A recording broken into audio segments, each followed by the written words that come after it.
It's for somebody special. Yeah. Can't wait it out tonight. Baby, you special. Can't wait it out tonight. Yeah. Can't believe it's so. Yeah. 20 nights been so.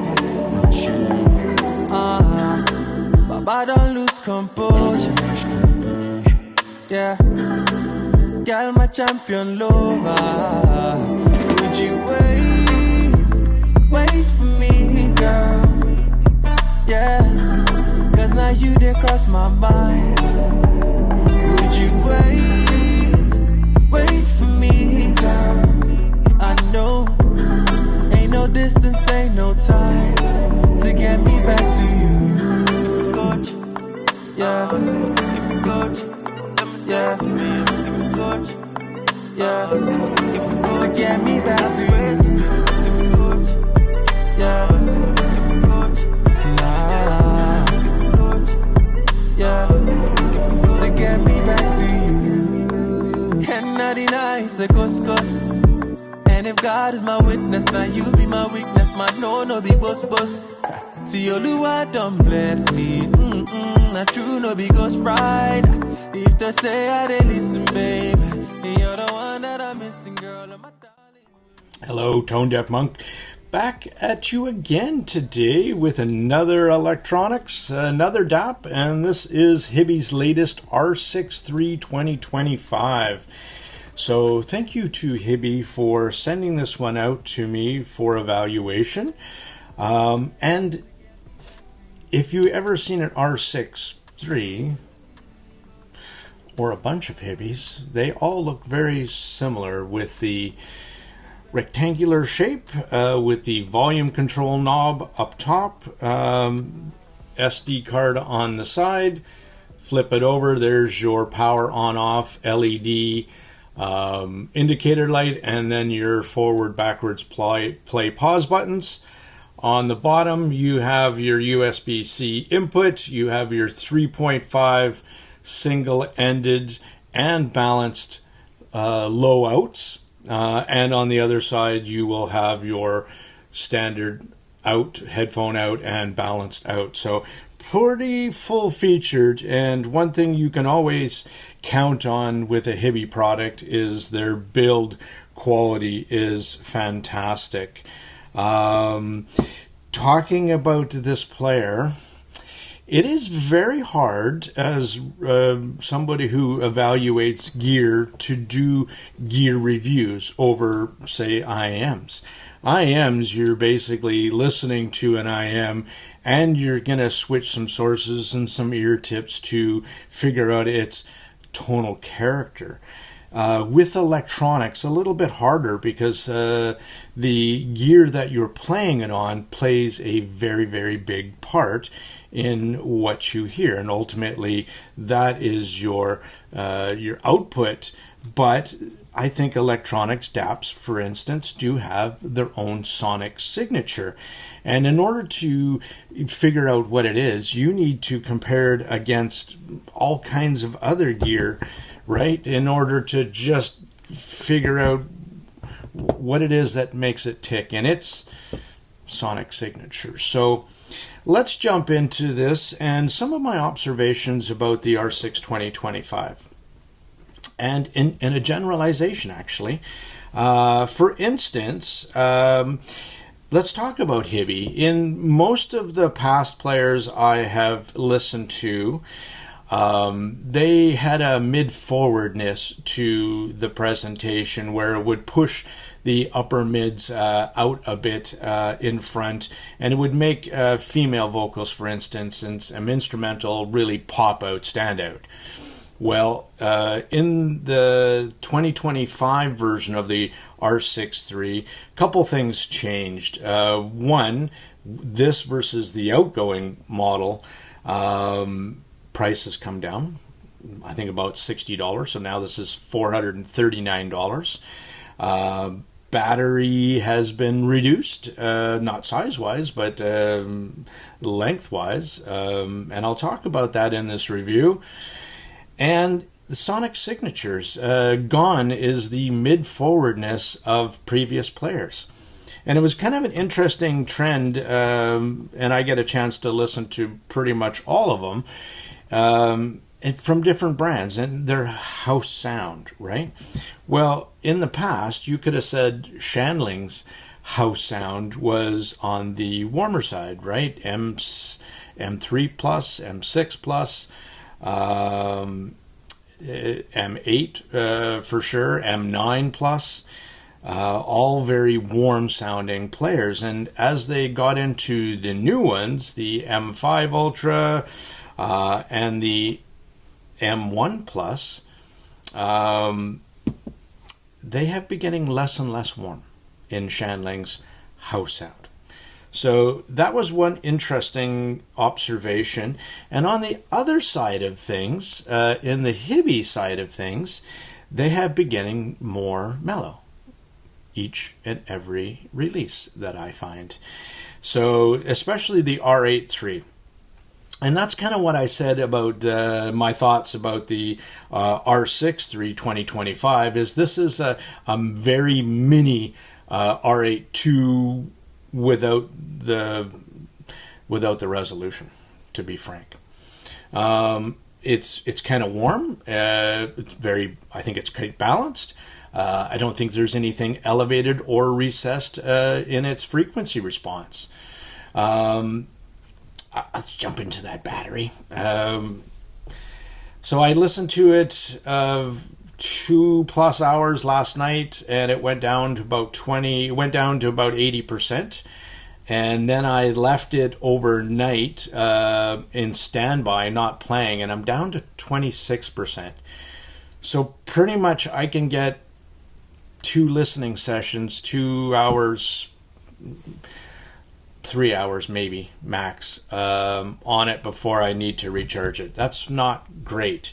That's worse than the little M1 Plus for sure, and definitely not the same as the iBasso DX180 nor the Cayin N3 Ultra. So battery life is not stellar, but again, you know, if you were doing a full 5-hour listening session before you had to recharge, that's not bad. I mean, it doesn't really bother me, but your cycles of how many batteries you can get out of this device before you need to, well, again, for the battery, I would say need to be replaced, though you can't really do this one yourself.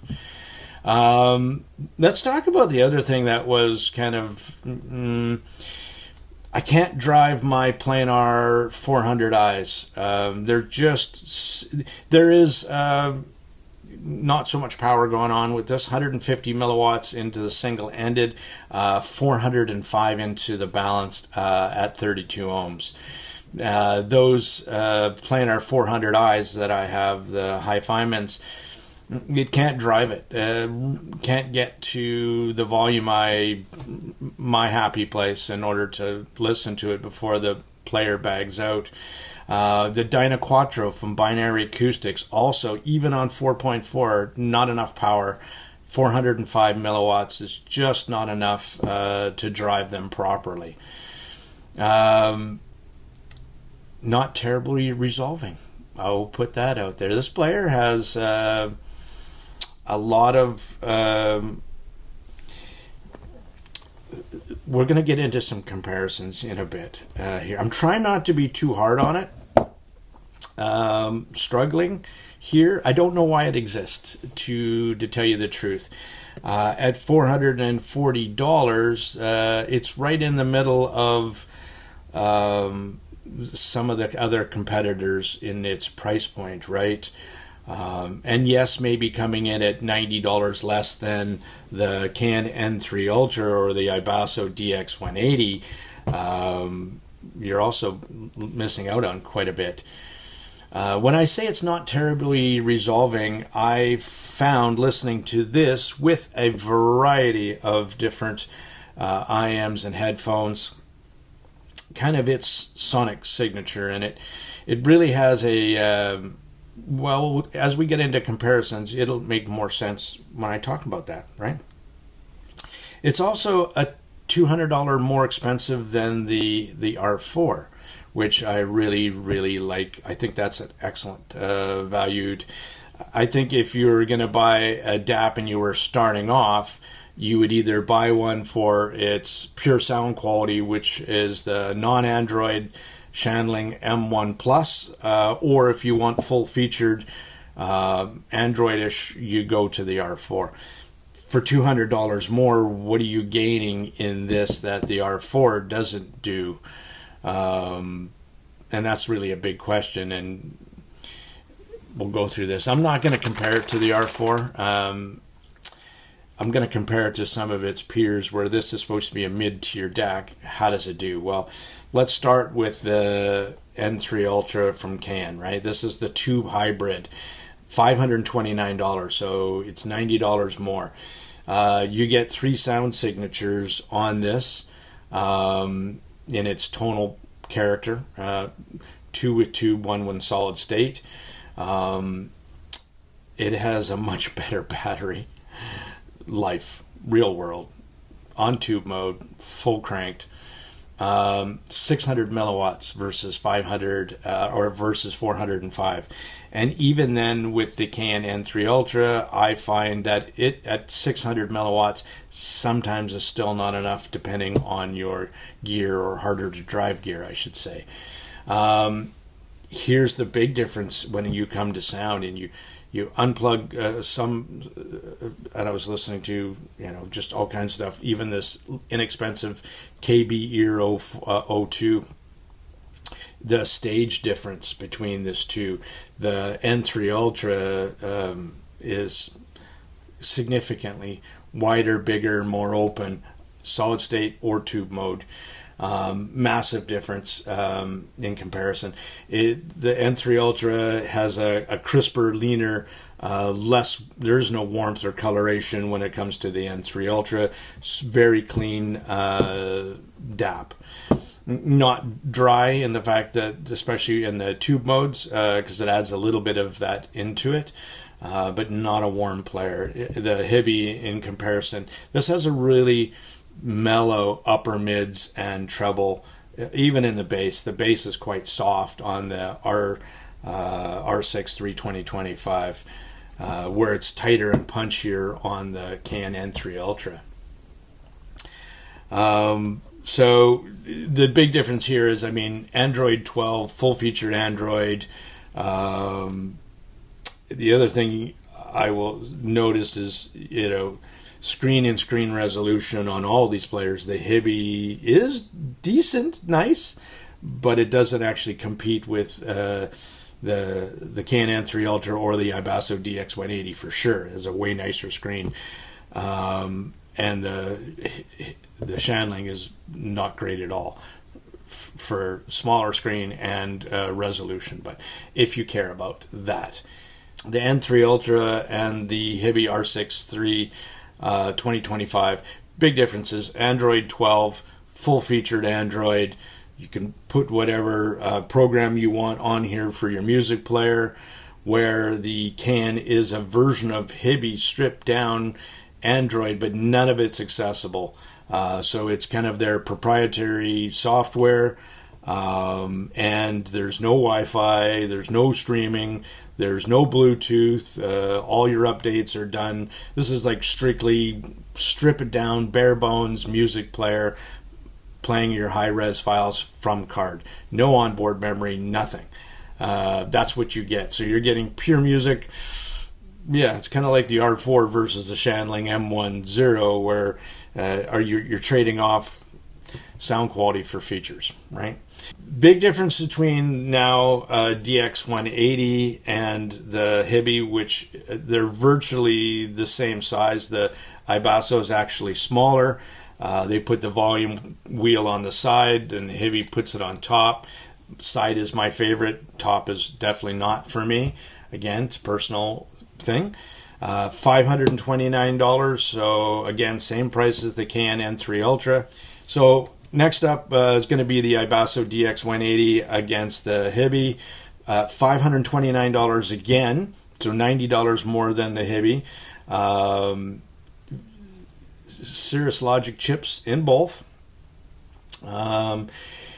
The big difference in the iBasso is it's not using the onboard Cirrus Logic 43131s that have its own amplification chip. It's using separate ones.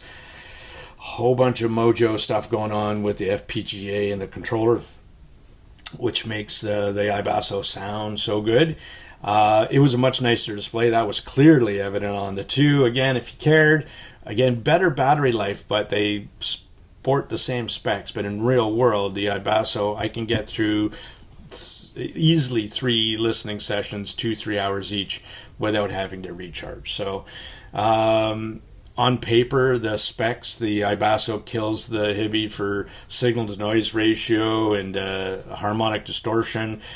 Again, if you're looking at specs, 690 milliwatts versus, again, 405 maximum on the Hiby. So a more powerful player. Now with the DX180, I find it can pretty much drive anything that I have to loud enough volume. So there's the power that I was looking for to make sure it was compatible with all the gear that I have, right? Replaceable battery. Gotta love that. Where you use a replaceable battery, right? The battery dies in 2-3 years, whatever. You just simply buy another $15 battery, and 20 minutes later, you're good to go. So I think that's a feature that all players should really have. Android 12 in the Hiby, Android 13 in the DX180. Quick Charge 3.0 protocols, 2.0 protocols. So you can see that with the Hiby player, yes, they're reducing the price, but you're also conceding to lesser specs. Is that going to make a long-term future upgradability thing? Maybe, but in 2-3 years is when Android 12 is incompatible with anything. Is Android 13 going to be any better, right? So, I don't know.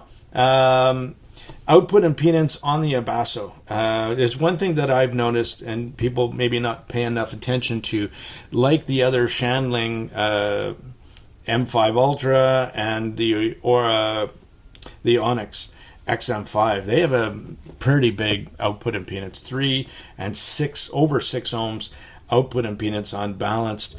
Really does throw off some gear, changing its sonic signature. It's like putting a impedance adapter on it. It makes a huge difference. With the iBasso, it's very low, 0.6 and 1.2. That is very respectable. I couldn't find what it was on the Hiby, to tell you the truth. So I'd love to see that spec just to know, do I have to be worried about it changing the sonic signature of like a hybrid where it would boost up the bass and tune down the highs, or do something opposite? I've seen that before as well. So listening to these two players, the bass on the Hiby is considerably softer, definitely more punchy and faster on the iBasso DX180. That was a big takeaway. Cleaner, more resolving on the iBasso DX180. Stage is also noticeably wider and more 3D on the DX180. The stage here is just kind of intimate, I would say, for everything. It never wowed me. And I played it with some nice gear. Okay, enough. What about taking a step down to a $200? Like I said, the R4 from Hiby and the Shandling M1 Plus for me are the two entry level. Well, not even say entry level DAPs. I would say entry level DAPs. There is some like the R1 from Hiby and others that have come out now from Few that are less than $100. But honestly, I just think you should buy a dongle, a better quality dongle. Save up more and buy the Nunchaku from iBasso or something like that. But at $209, I like the sound quality and the battery life and the power. The volume control wheels, I like the controls on the side. I really like this little Shandling. Great battery life, as good as, if not better, actually, on this one. Again, low output impedance, 0.6 and 1.2. 660 milliwatts here versus 405. Again, it's getting outclassed in power. The sound, again, comparing it to these other players, noticeably softer. Remember I said these are, they were still kind of warmish. This one's very neutral, actually. But this is warmer, softer, more rounded on the edges. Bass, again, not as punchy. And the M1 Plus just sounds more natural, cleaner, more resolving. Stage, same. It's what I kind of found. There was no wow factors involved in the stage. So, and that's kind of where I'm going to finish up this review. I'm not going over the software because, again, it's user loadable. You can use the Hiby software, you can use UAPP, you can do whatever you want on here. Again, titled, no problem, full Android integration. I just think a couple of the things with why does this exist? That is a question. And would you be willing to, is the $90 less?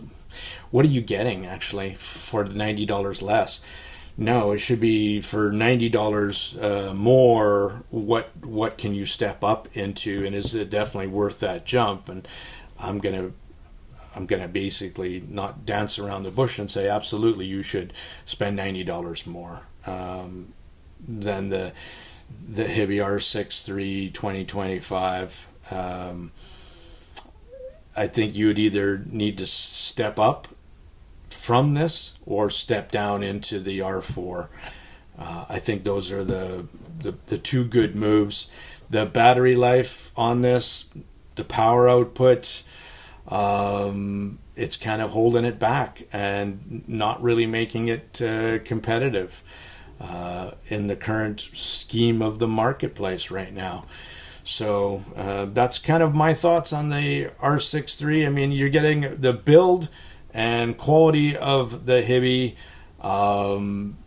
but you're getting a very soft sounding player. This R6iii would be good if you had a bunch of, if you were very treble sensitive maybe, and you had a lot of IMs or headphones that were too bright for you, and you wanted something to kind of tune it down. But again, it's not a very resolving sounding player.